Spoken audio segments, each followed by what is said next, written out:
va la faire à l'ancienne. C'est bien aussi. Donc on est presque en Touraine et on est presque en été pour notre université d'été. Donc, mais enfin, par les temps qui courent, de toute façon, comme tout est cul par-dessus tête, comme dirait l'autre, en fait, on fait une université d'été en automne et on a étendu la Touraine jusqu'en Nouvelle-Aquitaine, donc c'est bon. Voilà. Et la troisième raison, c'est que vous l'avez vu, c'est pour ça que vous êtes là, et puis vous l'avez aussi dans vos dossiers. Je pense qu'on a 3 jours avec un super programme devant nous. Je pense qu'on va faire totalement le tour de la question compliquée de l'agriculture. Après avoir, je le rappelle au nouveau, on avait fait il y a 3 ans, c'est ça, on avait traité de la question des transports, il y a 2 ans on avait traité de la question des bâtiments. Donc on continue notre logique de dire qu'il faut examiner chaque domaine des missions en France aujourd'hui, l'un après l'autre, de façon à visualiser la complexité du sujet, parce que c'est facile à dire de loin, mais l'agriculture a des réalités qu'il faut intégrer. Voilà, donc on va pendant 3 jours. Alors, les organisateurs ont été excellents, ont dit ce matin, n'oublie pas de dire quand même qu'il y a quelques sujets qu'on aurait voulu traiter, mais qu'on n'a pas pu traiter dans les 3 jours. Donc, il y a quelques petits bouts de sujets qui les frustrent un petit peu, mais je pense que nous, on aura déjà largement assez de quoi s'alimenter pour faire le tour de la question. Donc, je les cite, ceux qui ont fait tout le contenu. Donc, Isabelle Roussel, qui est là. Voilà. Brigitte Beneux, qui est là. Et Pierre Odigier, qui est là. Et Jean Poitou, qui est là. Et je cite aussi celui sans qui on ne serait pas là non plus, c'est Jean-Paul Hulot, qui, comme d'habitude, nous a préparé une logistique d'enfer. Donc il va faire que ça va tourner pendant les 3 jours. On va pouvoir dormir, manger, se transporter, enfin, etc. Et passer des bons moments ensemble. Donc ça, c'est le plus important. Et je peux vous dire que c'était un sacré boulot. Donc merci encore à eux, merci à Jean-Paul et merci à Madame aussi, qui fait aussi une bonne part du boulot.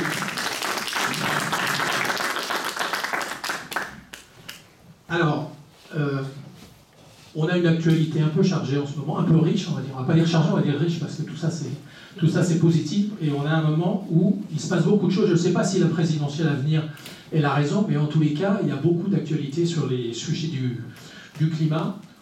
Donc chacun peut penser que l'actualité elle est positive ou pas positive. Ça, on pourra largement en discuter pendant les pauses, le soir, le matin, etc. entre deux. Bon, c'est le 2e jour de la COP, si je ne me trompe pas, aujourd'hui. Donc, bon, on peut en penser ce qu'on veut de la COP, ça reste quand même, de mon point de vue, une grand-messe où on va entendre un tas de bonnes intentions, etc., et de déclarations, etc. Après, je pense que comme beaucoup de choses, c'est un mauvais système, mais c'est le meilleur qui existe, parce que ça a quand même le mérite de réunir tous les pays du monde, et depuis l'accord de Paris, c'est quand même le seul accord international qui a été signé par 195 pays. Il est ce qu'il est, il peut être considéré comme un peu mou, mais il a quand même un certain nombre d'avancées dedans, et puis c'est beaucoup d'attention, et la question du gouvernement onusien, c'est comment on passe de la déclaration aux actes, et comment on contrôle, et comment on contraint, etc. Tout ça, c'est très compliqué. Bon, on verra bien ce que ça donne. Après, il ne faut pas en attendre un bouleversement complet que chacun annonce. En plus, quand on fait une COP sans la Chine, c'est pas forcément très bon signe, parce que les Chinois sont pas là, je vous le rappelle. Deuxième actualité, ce qui se passe sur le prix de l'énergie. Donc effectivement, la mauvaise nouvelle, c'est que les prix d'énergie augmentent et que ça va taper dans le portefeuille de tout le monde. Le bon côté des choses, enfin ce qu'on peut espérer, c'est que ça permette de revenir à des réalités qu'on avait un petit peu oubliées. La valeur de l'indépendance énergétique, etc. Il y a un certain nombre de choses qu'on avait un peu perdu de vue et qui nous remettent à la figure en ce moment. Et quand on a quand même une électricité qui augmente parce que le prix du gaz augmente sur le marché international alors qu'on n'utilise pas le gaz pour faire notre électricité, ça montre qu'il y a peut-être des questions à se poser. Voilà. Et des principes de base, enfin peut-être pas de base, mais qu'on avait oubliés en tous les cas, et sur lesquels il va peut-être falloir revenir. Et ça va dans le sens, je pense, de ce qu'on dit à Second Climat. On a eu la semaine dernière la sortie des nouveaux scénarios prospectifs de RTE, qui fait les projections sur les besoins en électricité à l'horizon 2050. On peut dire, on a fait une publication ce matin, je ne sais pas si vous avez eu le temps déjà de la lire, donc on a fait la réaction de Second Climat ce matin. On peut dire qu'il y a quand même un retour à certaines réalités et à un certain bon sens qui avait été oublié. La base de la base étant de dire que Le seul vecteur énergétique décarboné qui existe, c'est l'électricité, à condition qu'on l'ait décarboné, ce qui est notre cas. Donc, si on veut décarboner l'économie, on a tout intérêt à développer l'électricité. Donc toutes les idées qui étaient de dire on va avoir de moins en moins besoin d'électricité sont quand même largement battues en brèche. Et on revient à un vieux principe que j'aimais bien dans la maison où j'étais avant, qui disait il faut moins d'électricité par usage, mais plus d'usage pour l'électricité. Donc faire des économies là où on l'utilise, mais par contre, si on veut faire du transport électrique, du chauffage électrique, enfin, etc., de toute façon, la consommation va augmenter et il faut s'y préparer. Et c'est enfin dans ces scénarios-là, ce qui n'était pas le cas dans les visions précédentes. Donc ça va dans le bon sens, même si vous verrez qu'on pense qu'il faut peut-être aller encore plus loin sur le sujet de la consommation et sur le sujet des modes de production, avec une industrie, une filière nucléaire française qui annonce qu'elle ne sait pas faire plus qu'un certain nombre de réacteurs. Et on se dit, il y en a ici qui ont vécu ça au premier chef, au premier rang en tous les cas, qu'il y a 50 ans, quand on a lancé le parc nucléaire, on n'avait pas non plus une grosse filière industrielle. Alors on n'est plus il y a 50 ans, c'est plus le même contexte, mais quand même, le volontarisme industriel quand même, ça existe et ça a donné un certain nombre de résultats dans le passé. On peut se dire qu'il faudra peut-être revenir à ce genre de... Bon, voilà. Bon, le débat commence, c'est juste ouvert. Je pense que l'élection présidentielle va permettre d'en parler beaucoup de cette question. Donc on aura l'occasion d'y revenir. Et puis du côté de l'Europe, il semble que ça bouge aussi un petit peu, avec la fameuse taxonomie, vous savez, où l'Europe avait dit que les énergies du futur devaient être non pas décarbonées mais vertes, verte étant une couleur et pas une caractéristique physique. Donc j'ai jamais vu d'énergie colorée, mais bon, c'est comme ça. Et en tous les cas, on est en train de revenir un peu. Et donc la question, c'est est-ce qu'on revient à des énergies décarbonées et est-ce qu'on arrête d'exclure l'énergie la plus décarbonée qui existe et la plus fiable qui existe, c'est-à-dire le nucléaire?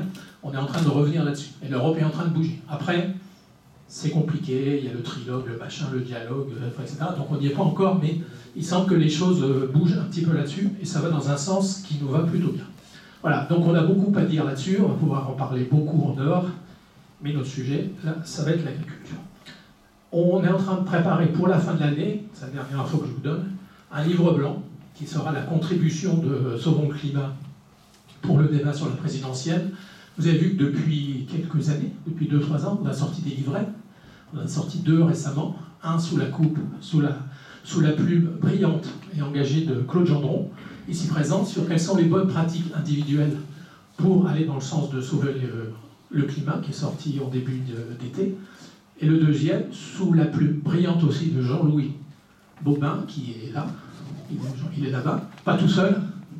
Les gens ont contribué, il y a un certain nombre beaucoup de gens qui ont contribué dans l'association, qui est l'actualisation du scénario Négatep. On parle tous de scénario en ce moment, mais le scénario Négatep, il avait été quand même fait en 2010 ou 2011, si je ne m'abuse. Donc il a une certaine ancienneté, donc il a été actualisé, et donc c'est la vision et la projection que propose Sauvons le climat pour le futur. Et donc pour la présidentielle, on va sortir un livre blanc qui va regrouper toutes nos propositions et nos visions dans les différents domaines, en particulier issus de nos universités d'été. Donc on va expliquer, on va remettre dans ce livre blanc les études qu'on avait faites sur le transport, sur le bâtiment, etc. On va remettre un certain nombre de choses, et nous y mettrons les conclusions que nous allons essayer de tirer de ces 3 jours autour de l'agriculture, en tirant les grandes idées et les grands principes qu'on propose en matière d'agriculture. Voilà, donc on a de quoi faire, on a de quoi s'enflammer, on a de quoi bavarder, on a de quoi discuter, il y a beaucoup d'actualités, et on a de quoi aussi se remplir la tête de cette question compliquée autour de l'agriculture. Et je vous précise juste que demain après-midi, donc on aura nos 2 séances extérieures. Celle qui devait être la première et qui sera la deuxième, c'est la visite d'une installation agricole qui fait de la méthanisation.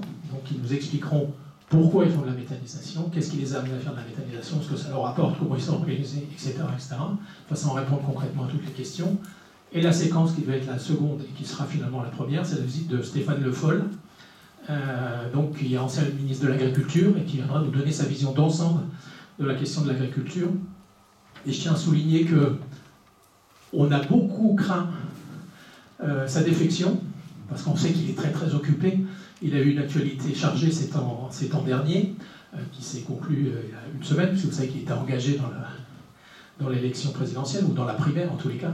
Donc ça l'a beaucoup occupé, et il nous a confirmé la semaine dernière qu'il viendrait. Et par contre, il nous a expliqué la semaine dernière qu'il est maire du Mans. Et donc, demain matin, jusqu'à 12h30, 13h, il doit être à l'Automobile Club de l'Ouest.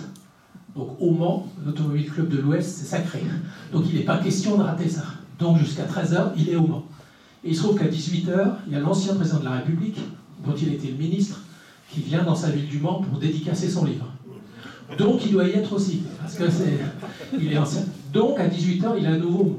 Donc, à 13h, il est au Mans, à 18h, il est au Mans. Et entre deux, il va venir à Chinon pour nous parler pendant 1 heure, 1 heure et demie, avant de retourner au Mans. Donc, moi, je salue ça. Ça veut dire qu'il était vraiment motivé. Il aurait pu facilement nous dire, finalement, je ne peux pas, mon agenda est perturbé, dommage d'avoir merci. Donc, il va venir. Donc, moi, je tiens à saluer ça. Donc, ça explique qu'on a dû faire un petit swap dans le planning et qu'on visitera peut-être l'installation agricole un petit peu à la nuit, ou au début de la nuit en tout cas, mais en tous les cas, je trouve que c'est bien d'avoir pu le garder. Bon voilà, tout ça pour dire que je pense qu'on a du boulot, on a un beau programme, et je passe directement la parole à notre premier président de séance, le célèbre Jean Poitou.